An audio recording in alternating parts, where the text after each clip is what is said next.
It's funny. I was like, oh, ask them what their favorite of each one is, and then I'm like, I don't have a favorite of each one. I don't have a favorite. I No. can wing Of each it. one, you might be wondering, we are going to talk about the difference between intellectual hauntings and just like the residual, the repeat, the VHS tape that keeps playing over and over. The man Yeah. that walks into the wall, that walks into the wall, that walks into the wall every day at 3 p.m. You know, Yeah. And it, sorry, you're breaking up a little bit on my end, so I didn't realize you were still talking. um, yeah. And it's funny because just a little side note, in some of the walks and everything that I've done with Marianne, for her, the residuals are not earthbound. No. So many people will be like, I keep seeing this, and she's like, there's nothing there. And that's where she's like, it must be one of those residuals. So Yeah. for her, they're clearly not intelligent. It's not an earthbound. It's, just Yeah. a loop in time that keeps playing, which I found really Right. interesting for her. Yeah. No, I mean that's what they are really. I mean, residual haunts are literally just like an impression, something that is just like constantly on repeat, like you said. They are not aware that you're there. They're not even aware that they're there. Something that I always tell people when I'm talking to them, especially if I'm at the store for the psychic fair or something, I'm like, 100 years from now, we're all going to be dead and Goddess Elite's not going to be here. But something's going to be here, and what they're going to hear on the last Sunday of every month is a bunch of people in here talking and BSing and goofing off because we have such a good time, together. And it just, we're leaving our imprint on, in the building, on the property, on the land right there. And that's what it is. It's just an imprint that just repeats.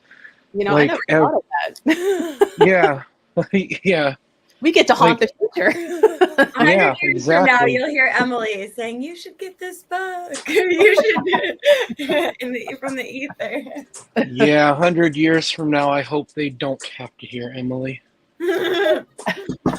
We get That's enough of it now. Right.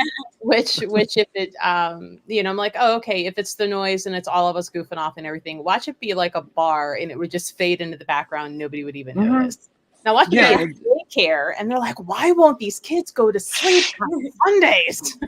you got one more time to growl at me. So it's I'm like, well, that could be fun or we could be problematic, but never thought about, Yeah. because yeah, we have been doing it the last Sunday of every Hmm. month since 2014. We took that little time off with the remodel. Um, but that's how many times of that going on. Hey, Karen, Yeah. Sandy. Cute. Um, Good yeah, so morning, we're talking everybody. about the difference between intellectual and residual, hauntings. And Richie just pointed out we're going to be haunting the future from the psychic fairs every Sunday. Hmm. Um, Yeah. now, have either, like, okay, let's start with residual. Hmm. Have either one of you ran into, Absolutely. some residuals that you're like, oh, that's just this happening over and over again? Yep. Absolutely. Every day. Yeah, at the B&O Railroad, actually, I experienced intelligent and residual, which was kind of cool because I think that's something important to sort of mention is that there can be both at the same time, right? So Yes. be picking up on an imprint of what's going on in the place that you're at, and that's just energy, Yeah. So at the railroad, it was like a big imprint of like working, and the men, like I'd hear men working on the in the rail house and stuff like that. But then there also were spirits that were obviously trying to communicate and get a message Hmm. across. And then the other thing too is, at least in my opinion, and I could be, everybody's different, but I think too that like the residual, like I said, not intelligent at all. I don't even think it's really a spirit there. I think it's just the energy that was in the place, some kind of high energy event. But there are like earthbound spirits that are an actual spirit that aren't aware that they passed on. So one could argue that that's like not an intelligent spirit because they don't realize their past. They're still maybe acting out. Like I saw one thing in the Dead Files where it was like a couple that used to party all the time in this house, right? And they're in the attic, basically still partying as if they never never passed away. And so you'd smell cigar smoke or whiskey or like, you know what I mean, here laughing and stuff. And it's like, is that residual or intelligent? Because there are actual spirits there, but they don't realize that it's not like, you know, the 80s. Like, so, you know, it's kind of a interesting argument to make, I guess. And Larry, I know if you're still listening, I know you're in the comments. I don't know if you just popped in to say hi, but Larry probably could weigh in on that in the comments. Oh yeah, I'd like to hear what he has to say. So Sandy's like, residual is more common, right? Even my mom as a kid watched the same couple walk down the hall in the middle of the night multiple times a month. I'm not really sure what's statistically more I don't common. Maybe probably residual, I would think. I would think, it would make sense. Yeah, because that's kind of, you know, it's nothing too crazy. Nothing crazy had to have happened. It could just be the couple that you're kind of seeing what they did every day for, you know, decades that they lived there. But then it's like, again, is that intelligent? If she would have tried to reach out to them and be like, hey, what are you doing? You know, would they communicate? Or was that just residual? So it's sort of interesting to think of. Right. And I think that that's the only way that you can be completely sure is to try to communicate. Right. You know, and if there's not, if it completely ignores you and it's just very clear to you you're being ignored, chances are it has no clue what's going on. It's just there. Yeah, and I noticed with residual too, it happens at around the same time pretty often. Same time of day, like that kind of thing, because they're just repeating a pattern, you know. Yeah. So that's like you too. Are you actually seeing that couple, or are you seeing just an image flashing in your head of what happened every day for however long? You know, are you just picking up on the energy of the place itself, or are you picking up on a spirit? So that's a whole new argument then to kind of get into that. Like, is it really a haunting, or is that a slight bit of psychic ability kind of just go, here's what used to happen in the past? Maybe a little bit of both. Who knows? That I feel like we need to conduct our own study. I think we might. Are we going to do it? I'm not. I'm going to probably forget about it. I'll probably forget by the time I wake up. So but Luna, back up out the camera, bro. She wants to be included so bad. So as far as I go, you know, earlier when you started to ask, I said every day, because every single day between 2:30 and 3 a.m. I hear the same conversation taking place in the back of the lobby at work. Oh, how interesting. And once or twice a week, I will see a shadow walk across the back part where the conversation is taking place, which I believe is the guy who did nights here before I ever got here. You know, he died on the property too, but I believe it's just him just working, because he worked here for like 30 years. So I think it's just, and as I understand it, before the remodel, which is when I came in, the office was back, the check-in desk was back where I'm hearing the conversation. So, you know, at first I was like, you know what, I'm in here all night by myself. I'm tired. I'm watching all these paranormal shows. I am making this up. My brain just wants something to do. But then one day, we had some guests that required me to call the police on them. And one of the cops was standing in here talking to me after everything was done.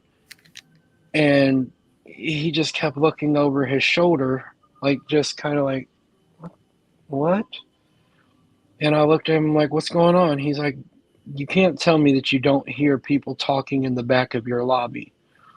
And I looked at my phone and it was about 2:45. I was like, yeah, I hear it. I just am used to it and I'm ignoring it because it's not doing me any good. I had to explain to him what was going on, and he very quickly left my lobby. And I'm like, bro, I just told you it doesn't even know we're here. It's nothing to be worried about. If I needed to be worried about it, I wouldn't be sitting here ignoring it. That's But I true. hear it. But it's every night. I can't really make out the words often because like I have the TV on, so I'm more focused on the TV. But I hear it every night, back in the same spot. And well, I guess I can save that because I don't know if I'm going to just say this. I'm going to let you guys decide what you think it is, and the people listening, you guys put in the comments what you think it is. I don't know if it's residual or intelligent. I don't know if it's messing with me or if it even knows what's going on. But like, there will be times where I am, in the little office area. I have myself a little hot plate in there so I can go cook in the middle of the night and stuff. And, I got the door to the lobby open because I got to be able to get out there if a customer comes in, whatever. And I'll very clearly hear, hey. And I'm like, so I just turn around every single time thinking it's a customer. I'm like, I'll be out in just a minute. And I'll go out and nobody's in my lobby. And it won't be but a minute, like not even a minute. And honestly, the doors are loud. When they shut, they slam. It sounds like the building's coming apart. So I didn't hear anybody come in. I didn't hear anybody go out. For a couple times that it happened, I'm like, oh, it's just one of the housekeepers who lives upstairs because his room's right above the office. I'm like, and he's half deaf, so when he talks, he shouts. So I'm like, it's just him yelling at his wife. And then I'm sitting here thinking about it. I'm like, hold on. That's impossible because he's in India right now. There's nobody in his room.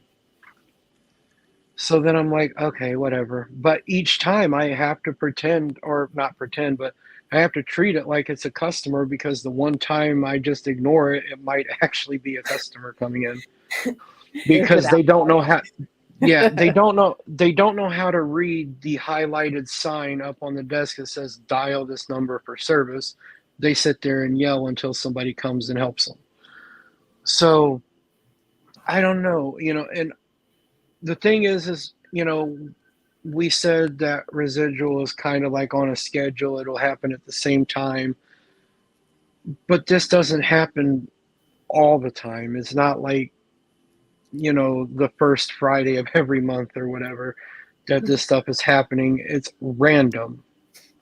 Right? Better be paying. Yeah. He's gonna start paying if he keeps distracting me from cooking. Yeah, leave some tips on the counter or something, right? Yeah. So, to me, yeah, Kathy's like, if you've ever been to or have a chance to travel to Tom Ellis Island, the residual energy in that building is amazing. Oh, like Stop. in New York, right? Yeah, I went there. It is insane. Super, super cool. Feel like you're walking in the middle of like a historical movie or something. So I definitely agree with that. Ellis Island is awesome. Yeah, as far as what you're saying, Richie, I don't think that's residual. I think that's somebody messing with you. That happens to me a lot. It's while I'm sleeping, though. Yeah, they know better. But it's, hey, I just ignore them. I'm like, no, not talking. I don't hear anything. Yeah. But, hey, hey, I'm talking to you, Emily, like, and it's throughout the nights, normally like as I fall back asleep, like, Yeah. and Henry experiences the same thing too, where he says he hears people calling his name and stuff like that. So to me, that would be intelligent, for sure. So maybe even the guy who used to work there, that's kind of bored and messing with you. So Yeah. I mean, there are times where I'll be sitting in the lobby and hear hey, and the way our lobby's set up, where I sit, I can literally see everything. Like, so when I'm sitting there, I'll hear hey from over toward the office. And there's been a couple times I looked over and I seen just this huge, like 7, 8 foot at least tall shadow bent out, looking out the door, looking at me. And I'm just like, listen, I'm watching TV. I ain't got time for you right now. So go sit down. I don't see anything. It's like I'm not dealing with you right now. This is not the time for it. I am at work. Like I believe it was me and you, Emily, that talked about it once, and we called it business hours. When I am on the clock, it is a no-go. You don't mess with me. I'm not dealing with you. Yep. And I'll even say that too, if I'm hearing things while I'm asleep, I say, talk to me like after I have my coffee, once Henry's at school, like whatever, Yeah. we can sort this out. But like right now, I'm not doing this, Yeah. And I go back and forth between if I want to tell Henry to start doing that or not. Like normally when he says like, hey, I'm hearing things, or like, okay, it's been just like go back to bed. And then as I shut the door, I'm like, talk to me, not to me, not the 7-year-old. Like if you have to get a message across, he's not the person to ask. He's too young to help you. So, well, I mean, you could tell him that when they start talking to him, just he can tell him, go talk to my mom. Yeah, I tell him just say like, it's time for me to sleep. I want to go to sleep. I'm not doing this, but it's like it's a fine line between like I don't want to scare the absolute crap out of him either. Yeah. Oh yeah, those Well, are that's true. real spirits like trying to talk to you, but I also don't want to tell him it's not real. And so I don't prepare him, So it's a fine line, but he knows. It's a fine line, yeah. He does know. Like even, like I said, I don't think Larry's listening anymore, but me and him have talked about this quite a bit. So Larry's in there because he's like residual can be energy or activity activated as well.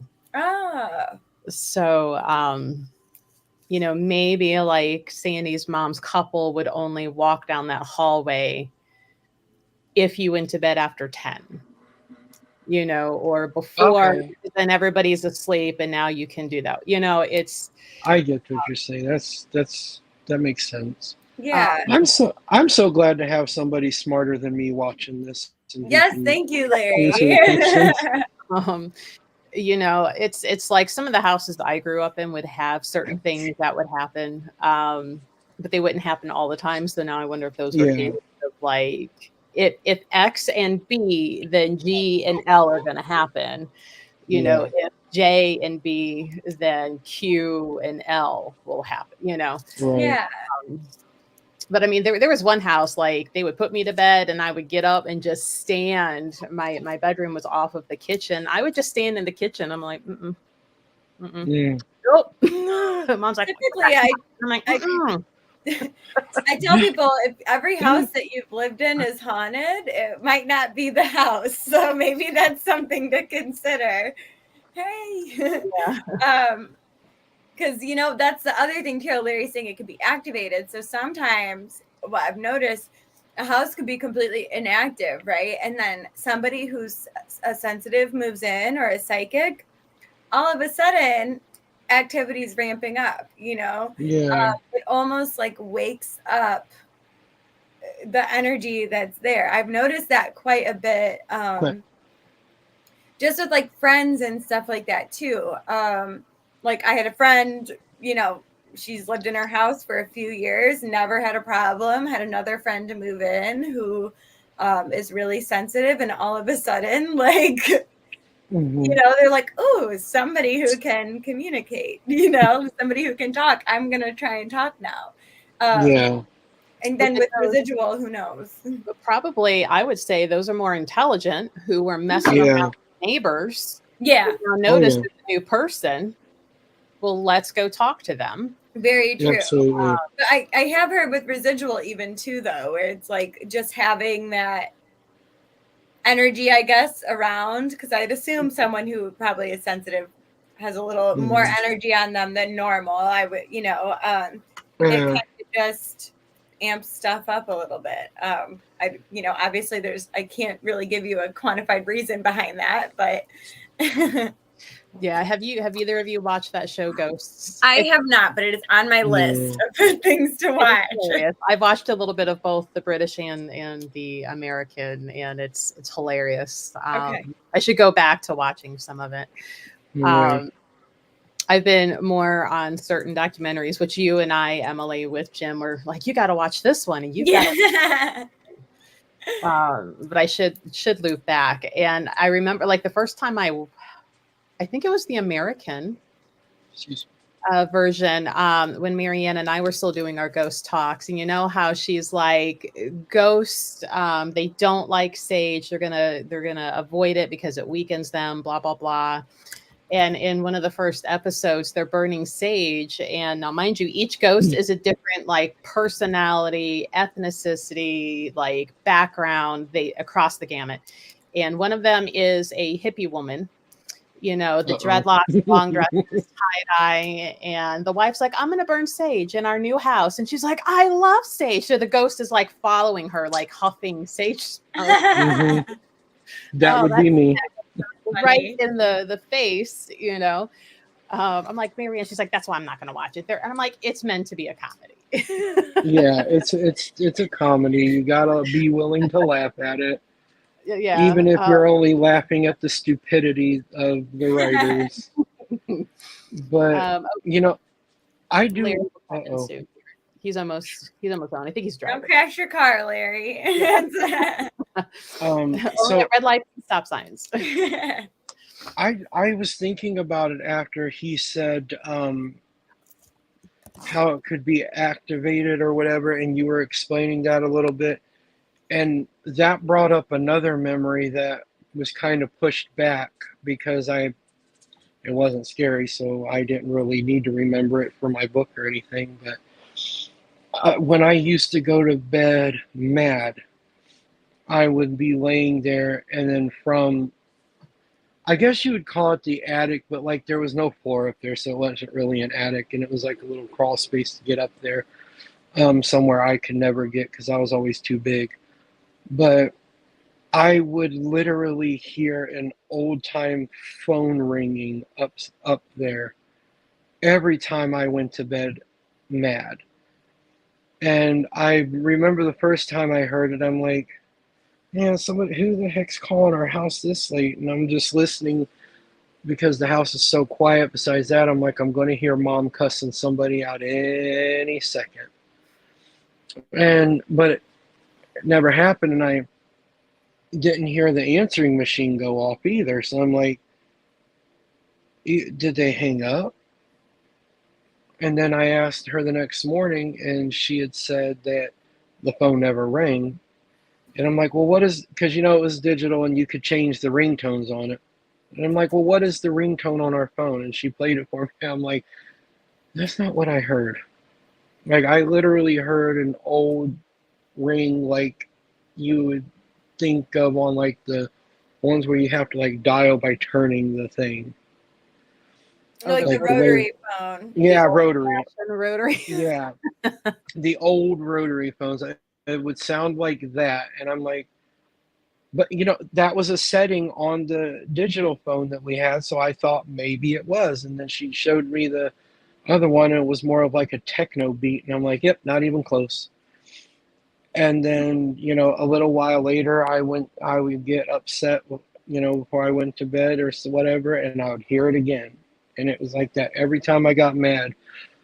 And I'm like, oh, well, I'm just going to start ignoring it. I'm already ticked off, so we're not going to let this get to me and stop me from going to sleep. Right. So our friend Fire, hey, drummer on Twitch. I like watching him. Are there animal ghosts? Sometimes I feel like my dog that passed away a few years ago is still hanging with me in my house. Oh I yeah. believe so. Yeah. My little kitty cat Stewie hangs around with me a lot. I've had clients that I actually had someone, I think it was maybe 2 weeks ago. They had gotten a new dog, right? And I'm like, and I feel like your dog is always like it's acting like it's playing with another animal and stuff, but you don't have another dog, but it's always running around and chasing, and like there's another dog there. Did you have a dog that passed away before that one that you waited a little bit, got a new puppy and stuff? And they're like, actually, yeah. And I'm like, okay, yeah, they're playing. So I definitely think animals can stick around, especially they love you. I think a lot of the time they can even kind of act as like a guide, especially dogs and cat, but like protectors, Yeah. they're gonna do that after they pass away as well. So, and you're their whole life, So. Yeah. So as far as that goes, I do have an experience. When I moved back into my parents' house, they were renovating my room, so they put me in my sister's room since she lives in North Carolina. And they didn't put like the latch back on her door or anything yet because they had just finished hers. So the door was just kind of like sitting shut. It didn't actually, close all the way and latch. I was laying there one night, and the door opened a little bit, and I'm like, whatever. It's 2 o'clock in the morning. I don't care at this point. But then I felt something jump across me. Like it jumped up on this side of the bed, across me, jumped off the other side of the bed, and then I heard something flop against the window, and I'm like, oh, it's just Gizmo. Because my mom's cat loved, he would jump across me so that I knew he was there and then go lay at the window. And I started dozing back off, and then my eyes just went, Gizmo died 6 months ago. We don't have any cats anymore. We only have Rottweilers, and they can't get upstairs. And it would be a lot heavier if one of them got up here and climbed up on this bed. I wouldn't have been able to breathe. They're not jumping. They're going to walk across me. So I'm like, you know what? That's fine. I said, Gizzy, I'm going back to sleep. And that was the only time that had happened, with that cat, with Gizmo. But there's times where I will, get up and my feet are just getting to the floor, and I'll feel my ankle get swatted, and it's clearly a cat claw, and I'm like, Tiger, if you don't stop. Because my cat Tiger, when she was alive, that's what she did every single day. She would scratch my feet as soon as I got up out of the bed. So I'm just like, Tiger, stop it. I'm not in the mood. So I just know it's her. Luna, stop whining. Like I can feel her jumping on the bed or couch next to me. Just a little subtle movement. Yeah, I mean, it would feel just like, and cats, they're pretty light. Yeah. Usually nimble. This one over here, sometimes not as much. Yeah, like Steve. But yeah, I mean, Stewie will do that too. Like I thought, I would feel something jumping on the bed, and I know it's not Steve because Steve is rather large. When he jumps on the bed, like you said, he lacks a lot of grace, like most catnips. He's jumping up. You feel it. Stewie was, you didn't really feel it very much. It was just a little tap because he was such a small cat. And this was before I got Hilda, but I'd feel him jump on the bed and look over, and nothing's there, and I'm like, okay, that's Stewie, or feel something at my ankles. And like Richie said, they're going to do stuff that they did when they were alive, just like how I had a friend whose grandma used to always sit at the end of her bed, and they'd have talks and stuff. And she says there's been a couple times where she feels like an imprint at the end of the bed and sees a little indent where someone would be sitting. So it's the same type of thing. You know, they're going to do what they did in life to kind of get your attention and let you know they're there. Right, absolutely. That's sweet though. Grandma's still coming for chats. Mm-hmm.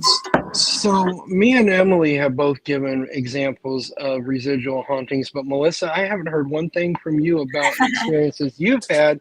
So I want to know.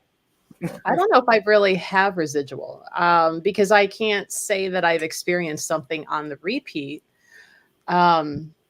I mean, the closest was something in my house that would mimic my voice, but I would have to say that was more intelligent because it yeah, would be different absolutely. times of day to different people. Yeah, You know, Those are the scary ones. yeah, those are weird. you know, to the point where like where my mom comes in from outside and she's like, "What do you want?" And I'm like, "How am I in trouble in my own house? I'm holding a laundry," you know. And you know, she's like, "Well, you've been yelling out the back door," and I'm like, "Nope, No. sure haven't," and I never heard it. So you know, I would have to say that was more. All right, remind me. So one of my best friends, she and I used to go sneaking into cemeteries, and Is I'm this like, Rhonda? yes, yes. So I get to meet Rhonda. what am I forgetting? Now, was that the one cemetery up there off of 113? But was that something all the time? Hey. Yeah. Yeah. Yeah, we snuck into a lot. That would have been the story of us kind of getting in there, and we would go to this one all the time. 'Cause it was quiet, it was peaceful, and it had like that horseshoe loop, and then that one drive right in the middle. And I would always, this was like an '89 Buick Regal, right? So this is where you could turn off all your lights separately with like little switches. So you're kind of rolling up in there and you're turning off shit so you can't see it from the road because you're not supposed to be there. And I would park at the end of the butt of that horseshoe, which would also be that center drive because that was the farthest from the road. And then we would get up and we would go walk and sit on this one particular like bench headstone. And the one night we're just sitting there and you see all of a sudden this kind of like ball grayish light like just kind of appear. And then it's going down the freaking middle walkway towards the car. And I'm like, of course it is. Why I'm like, wouldn't it? "Oh, help me if my car doesn't start now." I'm like, "Do you see that?" She's like, "Yeah, I'm ignoring it." And I'm like, "I'm not, because what if the car don't start?" Yeah. What do you do? Do you X-Files go type towards of the car? scenario. Where's the potential problem? Do you, you know, like, I don't know what to do here. But Yeah. yeah, you'll have to remind me. I don't know. She might be at work because I'm like, "Hey, come hang out on Twitch." So she's probably at work, kind of texting in between stuff. But I don't know of any constants, you know, just in all of my, it always seems to be intelligent, random stuff. So yeah, I can't. And of all the places that we moved too, so there was a lot of opportunity for things to happen. Yeah. Housing. It's probably more intelligent trauma-based hauntings there. Yeah. Yeah. You know, I wonder too. So like, I guess you two let me know if you think this is residual or if this would be like intelligent. So I had an aunt who she was married to my uncle or whatever. He wasn't my blood uncle and he wasn't like the nicest man in the world. Okay. But he was a very heavy smoker. And after he passed away, my great aunt's daughter never wanted to stay in the house because she said every night she would hear. So he passed away from why am I saying this wrong? Not eczema, emphysema. Sorry, I was like, took me a second. He passed from emphysema, so she would hear coughing all night. And now I wonder, like, is she just hearing the coughing because that's what was every single night, you know, or is he actually there? And if he was there, does he realize he's coughing? Is he coughing because that's how she'll know who it is? You know, it's like, what's what? But I want to get in that house real bad. It's so she passed since then. The house has been empty for quite some time. I think they're looking to sell it, but I'm like, what if I just can I just have like, give me 2 hours? Yeah, I need to come walk through this house. I'm right. Yeah, let me help you back. Right. So for that, I do got to ask, did she say anything about like any other type of activity, or was it literally just the coughing? I think it was just the coughing. Because if it was just the coughing, I would say that was probably more residual than anything. That's what I think too, because I think he would try and maybe get her attention if it was intelligent. I mean, although I know that their, relationship wasn't like excellent or whatever, so I don't know exactly what he would say, but I just thought that was like interesting in a way. And it's funny hearing my family talk about this stuff because there's so many like sensitives in my family that like don't acknowledge that they like have any type, I think I've talked about this before, but my grandma said like, oh no, like I'm not sensitive, I'm not this, but I have dreams of dead people all the time. And I'm like, okay. Oh my goodness. She goes, I have nightmares that ghosts are coming to get me. And I told her, I was like, well, Grandma, what if they're not nightmares? What if like you're actually communicating with spirits? Stop it, Emily, you're scaring me. I said, okay, sorry. So Larry has some, oh no, we covered up Richie. My. That's all right. Larry's writing's prettier. Larry's are like record. Larry says residuals are like record players. They can be activated by time, date, or activity / energy, such as anger, anxiety, trauma. Situations can be activated to playback. And it's funny because for certain communities too, like those portals are very loud, traumatic. So then I wonder, like, might there be some connection there? The residual is just an energy print that does not have any interaction with the living. If there's an attempt to contact you, touch you, communicate with you, it is not a residual. It's an intelligent or demonic presence. Intelligent can be either earthbound or spirits or from the other side. Animals have a similar energy cycle as humans and do cycle lives like we do. So basically what I said. Yeah. A restatement. Larry, thank you for confirming.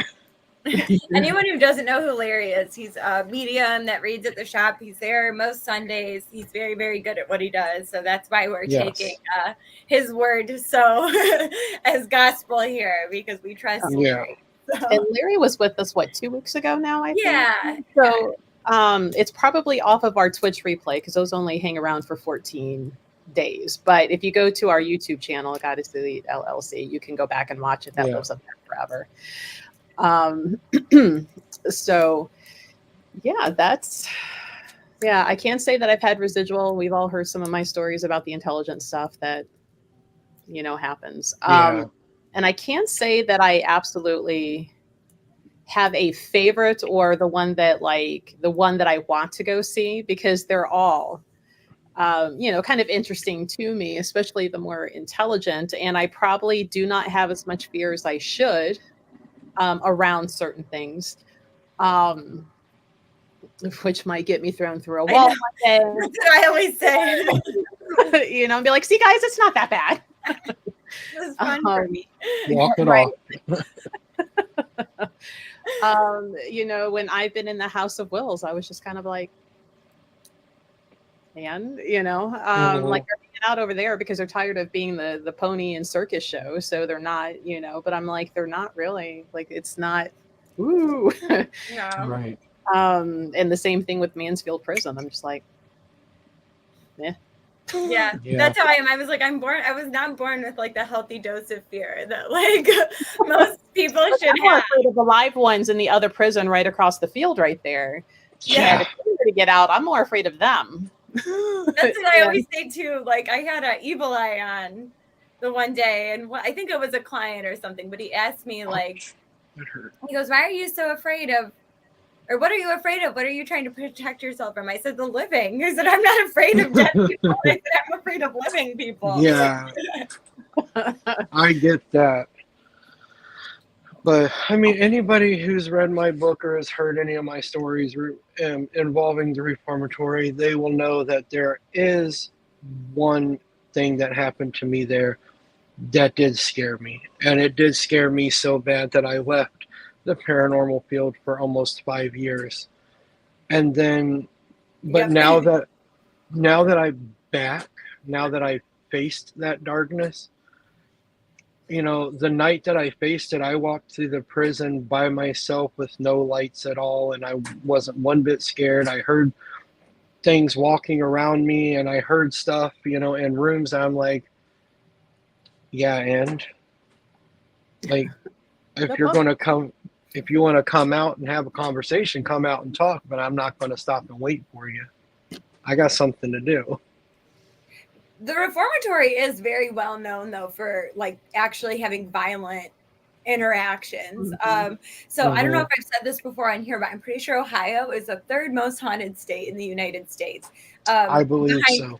Yeah, behind California and Texas. So imagine how giant those states are compared to Ohio. And for some reason, we have nothing else to do but ghost hunt here, I guess. I thought Georgia would have been in the top 3 because of the whole Atlanta. I'm sure it's in the top 5, but I'm sorry, Georgia's not in the top 3. Yeah, Ohio and like the reformatory, a lot of professional hunters say that they had very like violent experiences, actually got hurt, got scratched, stuff like that. So I've been attacked there many a times. When I volunteered there for 4 years doing, daytime tours and nighttime tours, I've been scratched, punched.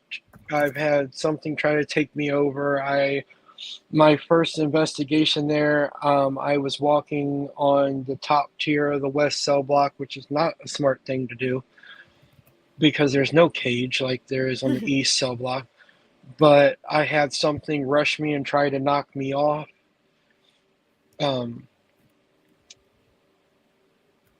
Just so much. And, the experience that I was talking about earlier is in my book. So I'm going to talk about the book for 1 second here. Anybody who doesn't know, I did self-publish a book called Journey into the Unknown, My Experience with All Things Paranormal. And it covers not all of my paranormal experiences, obviously, because there's just too many, but it covers a lot. And the experience that I was talking about that scared me away is in that book. I won't share it here because it is like the best story in the book, so that would be like ruining everything if I gave that story away.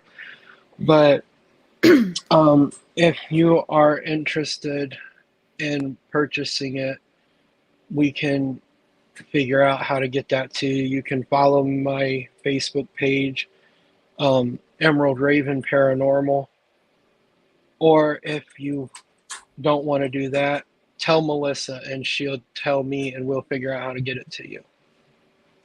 So Karen says in Mansfield, this fear of heights and climbing, and she was talking about the yellow stairs going to the cells, like she couldn't. Oh yeah, I hated that. I'm like, they're so steep. You just know that you're going to miss a step and fall. I mean, I'm like afraid of heights in general, so I very much relate to that. Like, I don't know how much sense this makes, but like at Cedar Point, I'm more scared of the steps on the way up to the roller coaster than the actual roller coaster itself, where I'm like strapped in and stuff. So like, I hated that in Mansfield. I get it. I wouldn't walk at the edge. I'd rather be in the cells. Like, Sandy's like, you think some of our old cities in Northeast states would be, you would think, right? Like along that eastern coast. Yeah. And then Rhonda was calling me out. She's like, weren't you touched at that house in Indiana? Because Rhonda was with me. So we drove out to go see, what was it, Chad? Out there and his friends. And we're like, let's go. I couldn't tell you how to get to this house. Like, they knew where it was. Old, dilapidated house, fallen down in the middle of like a farm field, if I remember correctly. And there was like the big hole in the floor right as you're going in. So clearly, nobody should be walking around in there. And we're like, haha, we're young and dumb. Let's go. And we kind of scoot around. Thankfully, no other parts of the floor gave way as we're Goodness. walking in. And we're off in this room to what ended up being the right. And I think we kind of like made our way around. And we're all standing there. And my back is to that door. And I think Rhonda was like one or two people away from me on my left. It was like a circle. And across from me was like the window. And we're all just kind of saying like, what do we want to do? Let's go here, let's go here. And then I just feel like this hand like come and rest on my shoulder, and this impression of like like an African American lady, about 50s or 60s, head wrap standing. But my first impression was like, oh, that's just so and so. And as it dawned on me, no, because I can see them and all of them. And as my mind's processing, I see her, and I'm like, well, we're done here. We're leaving. Yeah.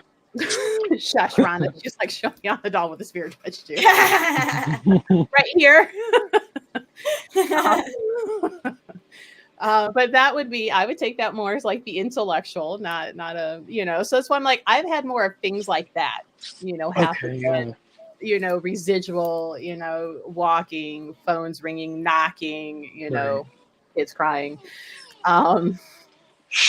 I don't think she wanted a hug. She was probably kind of like, why are you dumbasses in this house that's falling apart? So listen, baby. Yeah. Why are you here? Get out of this house. That's cute. Because, thinking back on it now, like I didn't get the sense that she belonged to the house or anything. If anything, she's probably hanging out somewhere else and was like, oh, look at these morons. She's like, do you see this board here? Like, what are you doing? I wonder how often that happens. How often you're going into a situation in a place that's, supposed to be haunted, but it's like you're going in there, for that purpose, but something or someone outside the house is like, ooh, they're going in here to look into, this stuff. So maybe I should follow them in there and see if I can communicate with them somehow. I mean, could be. It's like, oh, they purposely want to talk to ghost people like me. Let me go see if I can. Or, hey, this one's dangerous. Don't go in there. Let me scare them out. Right. So it's hard to say. But yeah, I've definitely have had way more intelligent type of haunting than I have had, Yeah, I have too. I mean, residual is really easy to miss too. Probably, yeah. I mean, it's really easy to miss because honestly, I mean, you could be walking down the street and something residual could be happening, especially residual, and you wouldn't even know it was there because there's 100 other things happening. Right. But intelligent is more like in your face, here I am. So you're like, you have to take notice of that. Mm-hmm.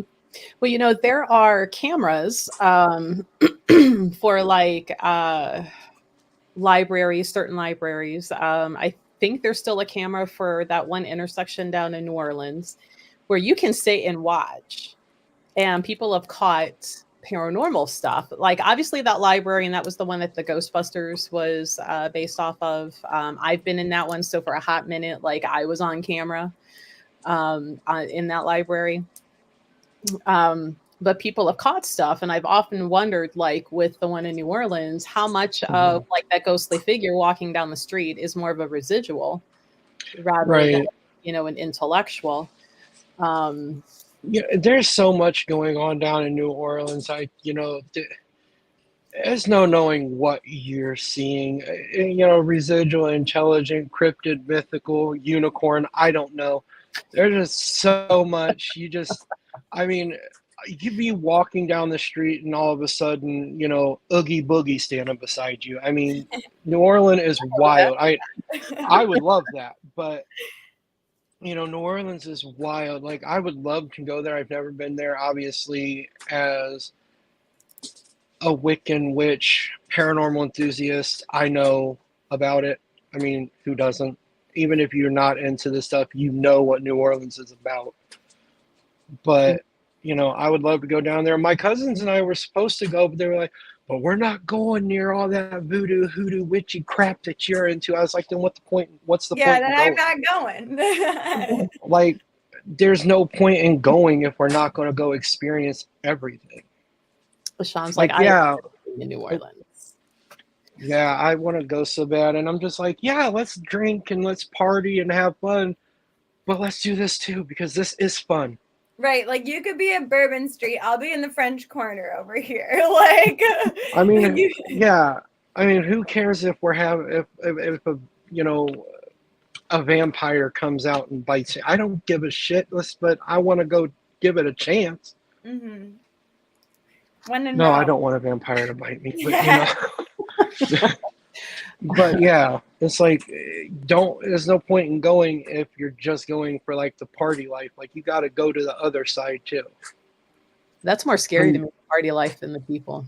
Yeah, really. I'm more scared of the drunk people. I want to go to New Orleans, but I don't want to go during Mardi Gras or the busy season. Like I want to go when, nobody else is there. Yeah. It's not touristy.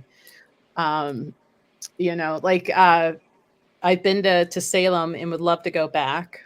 I've never been there either. I want to go. Same. It's got its own feel, and it was one of those cities too where like after the second day there, and I'm like, I don't want to go back. And I ran into so many people, like the lady scooping ice cream at Baskin Robbins. She's like, I came for a vacation and I literally never left.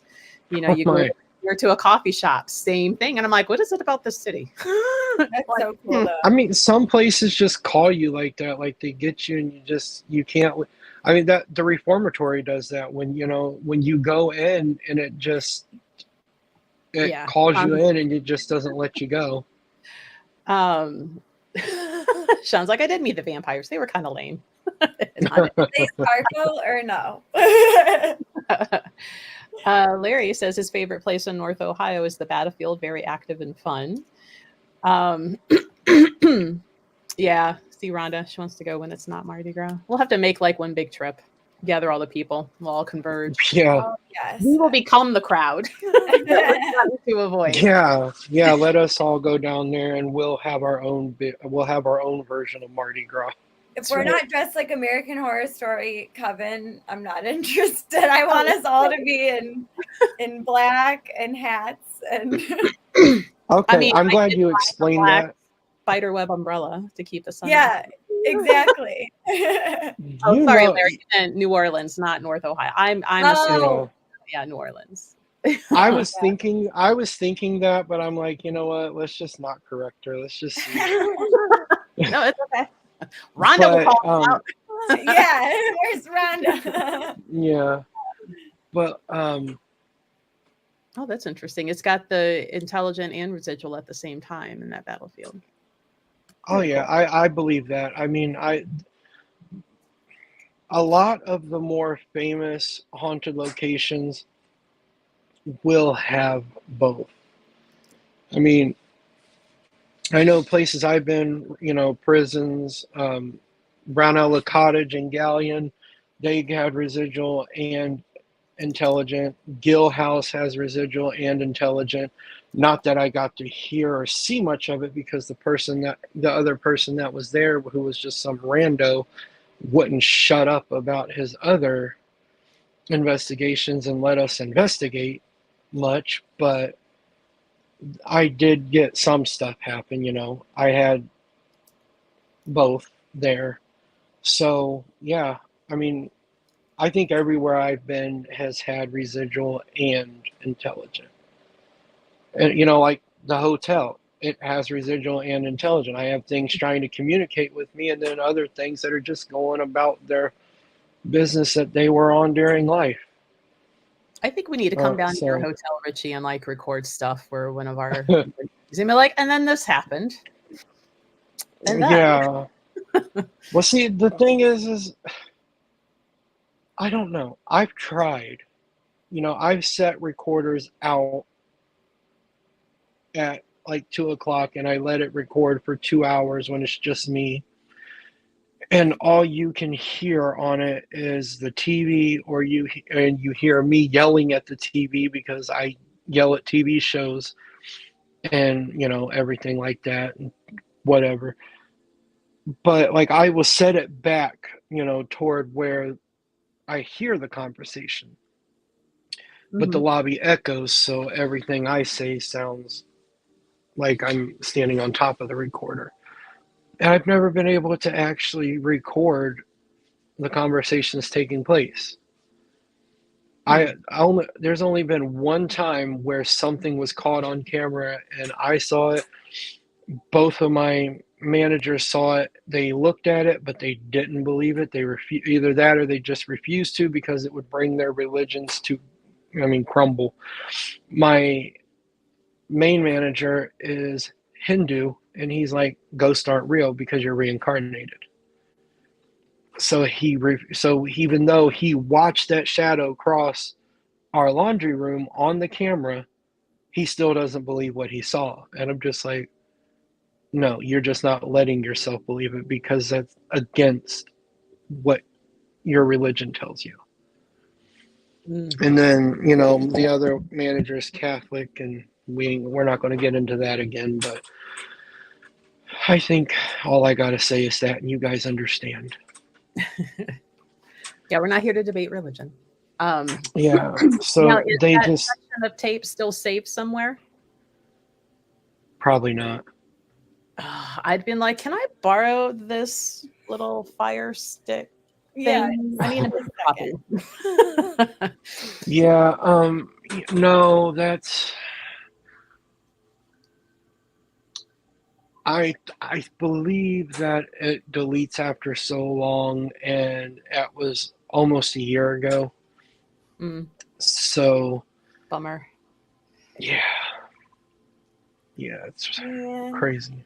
It's ridiculous, but just have to recreate it. I mean, I'm literally watching this with them, and there was, I think, 5 of us standing there, and I pointed it out when it happened to all of them, and I could see in their eyes that they saw what I saw. They just refused to admit it. They're like, "No, you're crazy." Well, yeah, I am crazy, but I seen something there. But that's besides the point. That doesn't I'm mean not. it just happened. Yeah, I'm not going to argue with you and tell you I'm not crazy. But I will argue with you that we all watched this happen. How can you sit here and watch it on tape and react to what we're seeing and still tell me, no, we didn't see that? I think a lot of it's probably just out of fear. Why does my grandma refuse to acknowledge Well, that? yeah, that's fair.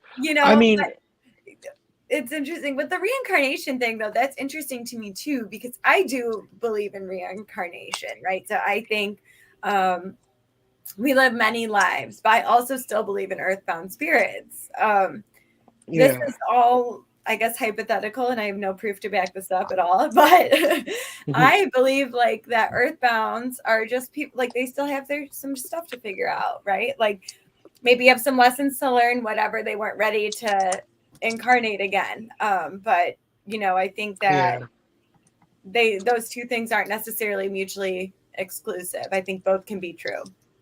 So that's interesting to me. Yeah. I mean, of course, I'm not Hindu, so you know what I mean. My idea of it is probably different than your coworkers, but Yeah, I'm sure. But it's just so much stuff happens, and I tell him every time something happens, even though I know he's not going to believe it. Or he says he doesn't believe it, but the look on his face says otherwise. But it's just like so much stuff happens. At this point, I'm just like, whatever, it happened. I'm going to just go about my night because what's it hurting? It's not messing with me. It's just doing stuff. So whatever, bye. And I do whatever I got to do.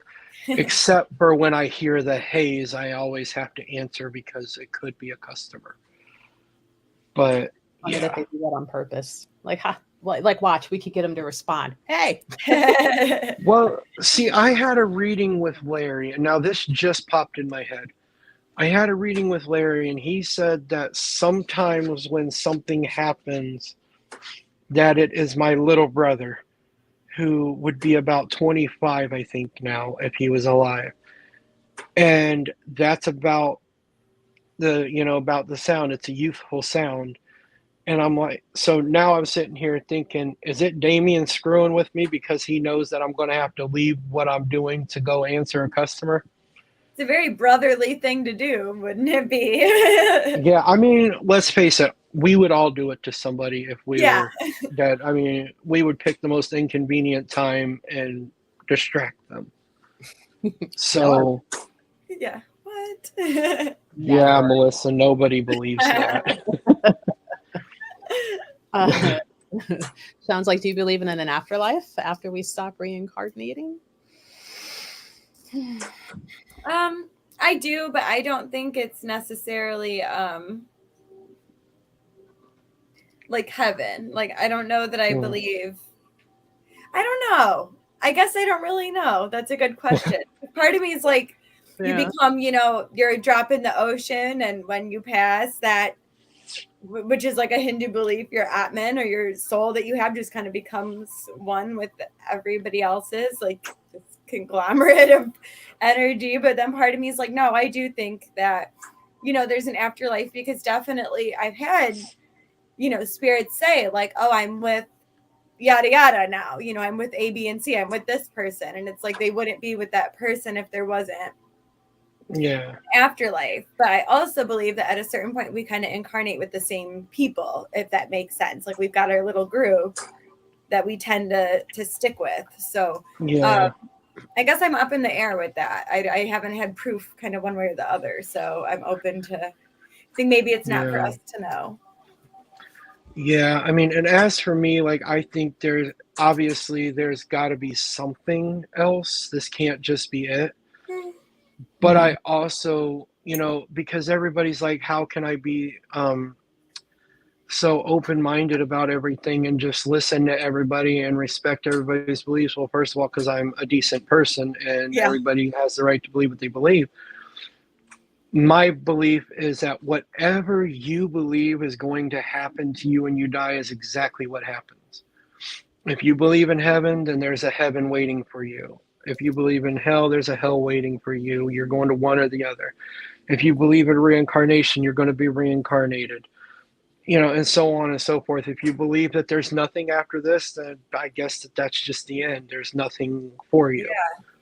So for me personally, I don't know what's going to happen. I don't know, I would like to think that if there was a heaven, I would make the cut, but who knows what's going to happen truly. But I do believe that whatever you believe is going to happen to you after death is exactly what's going to happen. You make your own afterlife, per se. Well, in that case, then I don't believe in reincarnation, because I'm done after this one. Yeah, that's what I told my boss.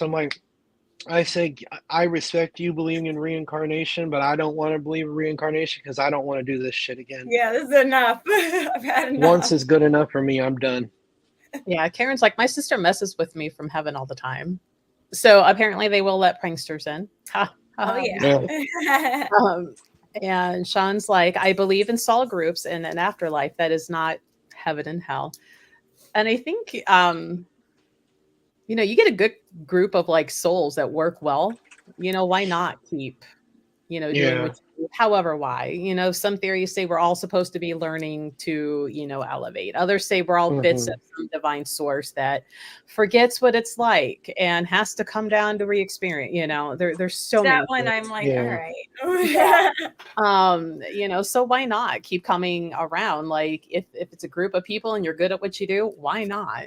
Keep doing it. Now, Larry's like, it's your little brother, Richie. And he said to watch your car keys. Might be getting ready to steal them. Well, he's going to have to take them off of my jeans if he does. So, because I have the key fob, so I just always have it hooked to my belt loop so that I don't have to worry about it. So, he's going to have to either take them off my jeans or just take the whole pair of jeans. And I hope he doesn't take the whole pair of jeans because it's the only pair I have. Well, I mean, I think you just issued a challenge, so we'll see what happens.